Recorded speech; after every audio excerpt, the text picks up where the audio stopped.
खंदक की लड़ाई से ठीक पहले हजरत मोहम्मद सल्लल्लाहु अलैहि वसल्लम के निर्देश पर सभी सहाबी कंधे से कंधा मिलाकर खाई खोद रहे थे। खुदाई के दौरान अचानक वहां एक सख्त पत्थर दिखाई दिया। तब सहाबी रसूलुल्लाह सल्लल्लाहु अलैहि वसल्लम के पास आए और बोले, हे अल्लाह के नबी, खाई खोदते समय एक सख्त पत्थर निकला है। तब नबी जी सल्लल्लाहु अलैहि वसल्लम ने कहा, ठीक है, मैं खुद खाई के अंदर उतरूंगा। उस समय हजरत मोहम्मद सल्लल्लाहु अलैहि वसल्लम कई दिनों से भूखे थे। खाई खोदने वाले लगभग सभी सहाबी ने 3 दिनों से कुछ नहीं खाया था। वे भूखे और प्यासे थे। इसके बाद हजरत मोहम्मद सल्लल्लाहु अलैहि वसल्लम ने एक कुदाल हाथ में ली और पत्थर पर वार किया। उसी क्षण पत्थर टुकड़े टुकड़े होकर रेत के कणों में बदल गया। नबी के सहाबी हजरत जाबिर रजी अल्लाह ताला अन्हो ने जब देखा कि विश्व नबी भूखे पेट पर पत्थर बांधे हुए हैं, तभी उन्होंने मन बना लिया कि वे अल्लाह के नबी को अपने घर में खाना खिलाने के लिए दावत देंगे।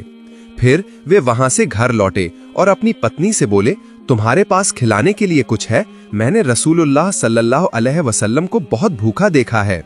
इस हालत में देखकर मुझसे और बर्दाश्त नहीं हो रहा है, इसलिए मैंने फैसला किया है कि रसूलुल्लाह सल्लल्लाहु अलैहि वसल्लम को एक वक्त का खाना खिलाऊंगा। तब जाबिर रदी अल्लाह अन्हु की पत्नी ने एक बर्तन में 1 सा यानी लगभग 4 मुद, जो लगभग 1 किलोग्राम के करीब जौ था, निकाल कर कहा, इस जौ के अलावा घर में और कुछ नहीं था। जाबिर रदी अल्लाह अन्हु ने तब अपनी पत्नी से कहा, तुम जौ पीसकर रोटी बनाने के लिए आटा तैयार करो। ये बात कहकर जाबिर रदी अल्लाह ताला अन्हु सोचने लगे कि रोटी का इंतजाम तो हो ही गया, अगर साथ में और कुछ इंतजाम हो जाता तो शायद रसूलुल्लाह सल्लल्लाहु अलैहि वसल्लम बहुत खुश होते। कुछ देर बाद उन्हें याद आया कि उनके पास एक मोटा ताजा बकरी का बच्चा है। ये सोचकर उन्हें राहत मिली। अतः तुरंत वे दौड़कर हजरत मोहम्मद सल्लल्लाहु अलैहि वसल्लम के पास पहुंचे और सलाम करके चुपचाप बोले, या रसूल अल्लाह, मैं तो गरीब आदमी हूँ, मेरे पास कोई विशेष संपत्ति नहीं है, लेकिन मेरी बहुत दिनों से इच्छा है कि आपको एक वक्त का खाना अपने घर में दावत देकर खिलाऊं। अगर आप मेरी दावत कबूल कर लेते हैं तो मेरी ये आशा पूरी होगी। उनकी ये बात सुनकर हजरत मोहम्मद सल्लल्लाहु अलैहि वसल्लम ने ऊंची आवाज में सभी सहाबियों को संबोधित करते हुए कहा, सुनो हे सहाबियों, तुम सब सुनो, आज मेरे जाबिर ने हमें अपने घर में खाना खाने के लिए दावत दी है। मैंने दावत कबूल कर ली है। तुम सब जल्दी काम खत्म कर लो। आज हम सब जोहर की नमाज के बाद जाबिर के घर खाना खाने जाएंगे। नबी जी की ये बात सुनकर सभी सहाबियों के चेहरे पर हंसी खिल उठी और जाबिर रदी अल्लाह अन्हु अत्यधिक खुशी से पागल से हो गए। इसलिए वे दौड़कर घर की ओर गए। फिर कुछ दूर जाने के बाद उन्हें याद आया कि यहाँ सहाबी लगभग 400 से 1000 तक हैं। मैं गरीब आदमी हूँ और घर में इतने लोगों को खाना खिलाने के लिए पर्याप्त खाना नहीं है, तो क्या होगा? तब जाबिर रदी अल्लाह अन्हु तूफान की गति से फिर रसूल सल्लल्लाहु अलैहि वसल्लम के पास आए और नबी को देखकर विनती करके अर्ज किया, या रसूल अल्लाह, मैंने तो सोचा था कि आप सिर्फ कुछ सहाबियों को लेकर मेरे घर खाना खाने आएंगे, लेकिन आपने तो सबको दावत दे दी है। अब 100 से मतभेद के अनुसार 1000 तक सहाबी मेरे घर जाएंगे। ये बात मैं समझ नहीं पाया था। आप तो जानते हैं मैं नितांत गरीब असहाय आदमी हूँ। अब क्या होगा? अब मैं क्या करूँगा? तब विश्व नबी हजरत मोहम्मद सल्लल्लाहु अलैहि वसल्लम ने जाबिर रदी अल्लाह अन्हो से कहा, हे जाबिर, खाने में बरकत अल्लाह देता है, तुम कोई चिंता मत करो। तुम घर वापस जाओ और खाने का इंतजाम करो। और एक बात सुनो, तुम हमें खिलाने के लिए क्या इंतजाम करना चाहते हो? तब जाबिर रदी अल्लाह ताला अन्हो ने कहा, घर में थोड़ी मात्रा में जौ है और हमारे पास एक बकरी का बच्चा है, वे सब आपको खिलाना चाहता हूँ। तब रसूलुल्लाह सल्लल्लाहु अलैहि वसल्लम ने कहा, जब तुम मांस पकाओ तो खाना पकाने के बर्तन का ढक्कन ढक कर रखना और रोटी के लिए आटा गूंथकर एक बर्तन में ढक्कन लगाकर रखना। जब तक मैं ना आऊं तब तक दोनों बर्तनों के ढक्कन मत खोलना। विश्व नबी के मुंह से ये बात सुनने के बाद जाबिर रदी अल्लाह अन्हो बहुत खुश होकर घर लौटे। अल्लाह के रसूल ने दावत कबूल कर ली थी। जब ये खुशी की खबर उनकी पत्नी को बताई गई तो ये खबर सुनकर उनकी पत्नी भी बहुत खुश हुई। इधर जाबिर रदी अल्लाह अन्हो के 2 बेटे थे, जिनमें बड़े बेटे का नाम अब्दुल्ला था। उसकी उम्र 8-9 साल होगी। जाबिर रदी अल्लाह अन्हो ने बड़े बेटे को आवाज दी, बेटा अब्दुल्ला, इधर आओ, हमें अपनी बकरी के बच्चे को ज़बह करना है। आज अल्लाह के रसूल ने हमारे घर खाना खाने के लिए दावत कबूल की है। फिर बेटे को साथ लेकर घर से थोड़ी दूर जाकर बकरी के बच्चे को ज़बह किया और मांस काटकर पकाने के लिए तैयार किया। इसके बाद उन्होंने हांडी में मांस चढ़ा दिया और थोड़ी थोड़ी देर में सड़क की तरफ झांक कर देख रहे थे कि अल्लाह के रसूल आए हैं या नहीं। इधर जाबिर रदी अल्लाह अन्हो का छोटा बेटा घर के अंदर सो रहा था।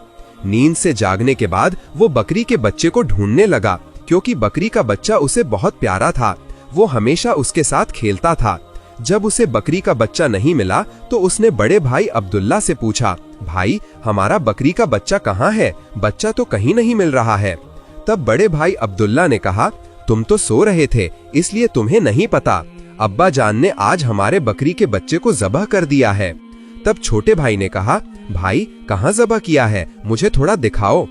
इसके बाद बड़ा भाई अब्दुल्ला छोटे भाई को साथ लेकर उस जगह चला गया जहां बकरी के बच्चे को ज़बह किया गया था।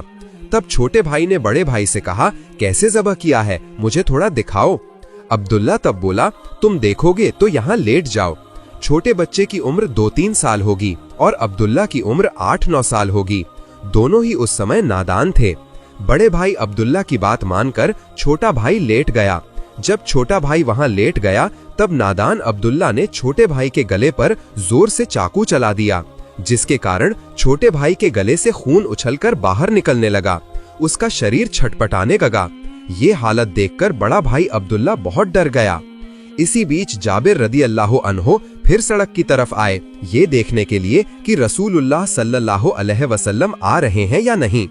जाबिर रदी अल्लाह अन्हो के आने की आवाज सुनकर अब्दुल्ला वहां से भाग गया और एक खजूर के पेड़ पर चढ़ गया। जब जाबिर रदी अल्लाह पास आए तब अचानक उनकी नजर उनके छोटे कलेजे के टुकड़े बेटे पर पड़ी।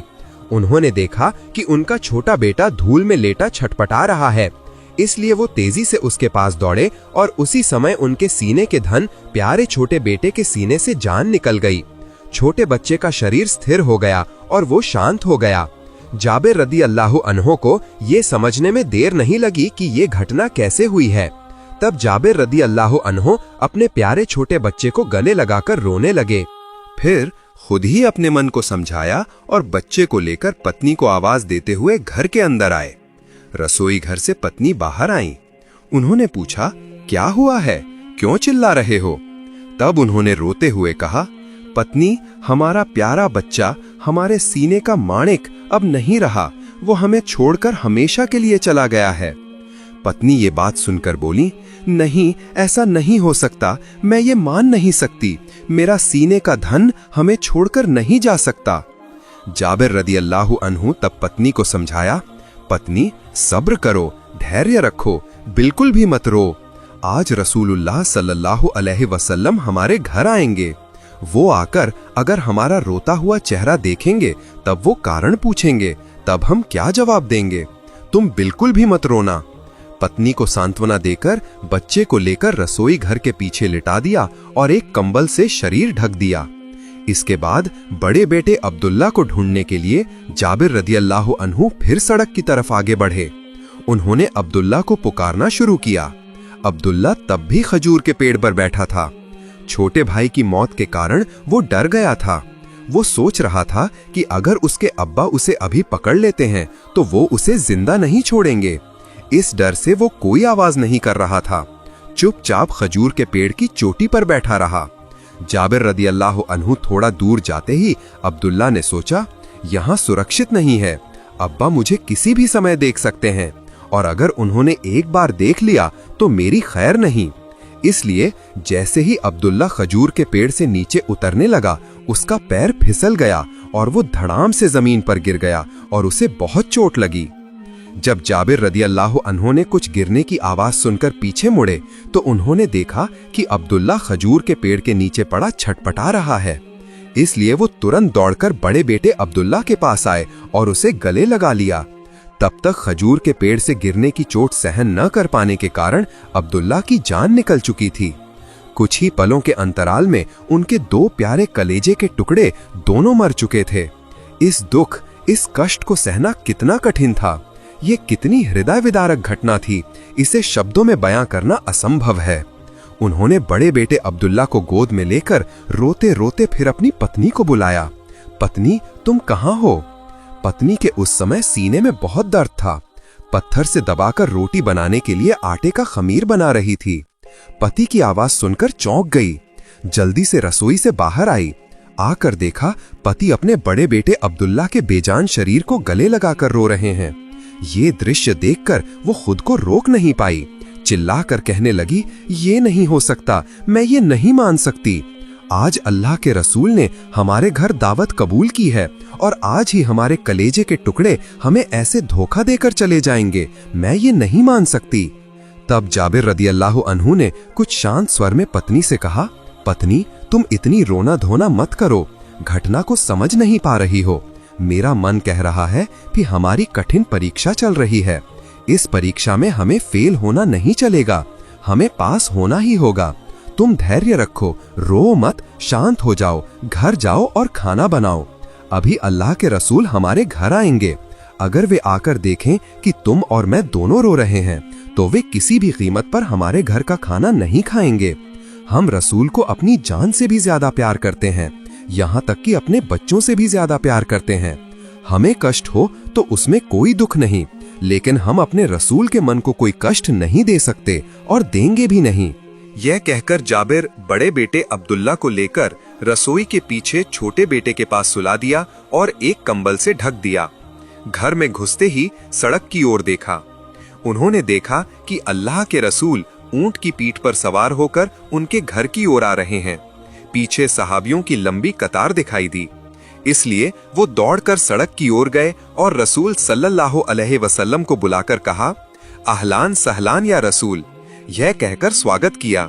इसके बाद उन्हें घर के अंदर ले आए। पत्नी को आवाज देकर कहा, अल्लाह के रसूल हमारे घर आए हैं, जल्दी खाना परोसने की व्यवस्था करो। तब उनकी पत्नी ने आटे का खमीर रसूल सल्लल्लाहु अलैहि वसल्लम के सामने रखा। उन्होंने उसमें थोड़ा थूक मिलाकर बरकत की दुआ की। इसके बाद मांस की हांडी के पास गए और उसमें भी थोड़ा थूक मिलाकर बरकत की दुआ कर दी। इसके बाद कहा कि तुम चूल्हे के ऊपर से इस हांडी को नीचे मत उतारना, तुम वहीं से सब्जी लेकर परोसना। इसके बाद रसूल सल्लल्लाहु अलैहि वसल्लम को घर के अंदर बिठाने की व्यवस्था की। दस्तरखान बिछा दिया, साथ में कुछ सहाबियों को भी बिठाया और सभी सहाबियों को घर के आंगन में बैठने दिया। इसके बाद जाबिर रदियल्लाहु अन्हु ने विश्व नबी को घर के अंदर जाने का अनुरोध किया। अल्लाह के रसूल जब घर के अंदर एक पैर रखे थे और दूसरा पैर बाहर था, ठीक उसी समय अल्लाह के हुक्म से फरिश्ता हजरत जिब्राइल अलैहिस्सलाम वहां आए।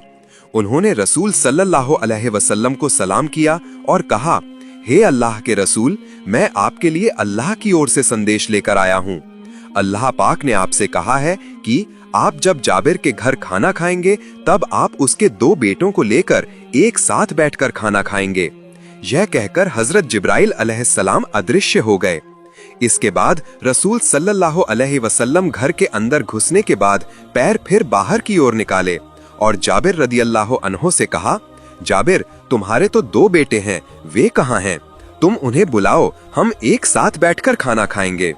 जाबिर रदियल्लाहु ताला अन्हु तब बोले, या रसूल, वे तो छोटे बच्चे हैं, शायद कहीं होंगे, आप सब मिलकर खाना खा लीजिए, वे बाद में खा लेंगे। तब रसूल सल्लल्लाहु अलैहि वसल्लम ने कहा, नहीं, तुम उन्हें अभी बुलाओ। लेकिन जाबिर रदियल्लाहु अन्हु ने तब कहा, वे बाद में खा लेंगे, आप लोग शुरू करें। तब रसूल सल्लल्लाहु अलैहि वसल्लम ने थोड़ी सख्ती से कहा, जाबिर, तुम समझ नहीं रहे हो, अपने बेटों के साथ एक साथ खाना खाना ये मेरी इच्छा नहीं है, ये अल्लाह की इच्छा है। तुम और देर मत करो, जल्दी से बेटों को मेरे पास ले आओ। तब हजरत जाबिर रदियल्लाहु अन्हु कुछ देर चुप रहे। इस बार रसूल सल्लल्लाहु अलैहि वसल्लम के कान में घर के अंदर से किसी के धीरे धीरे रोने की आवाज आई।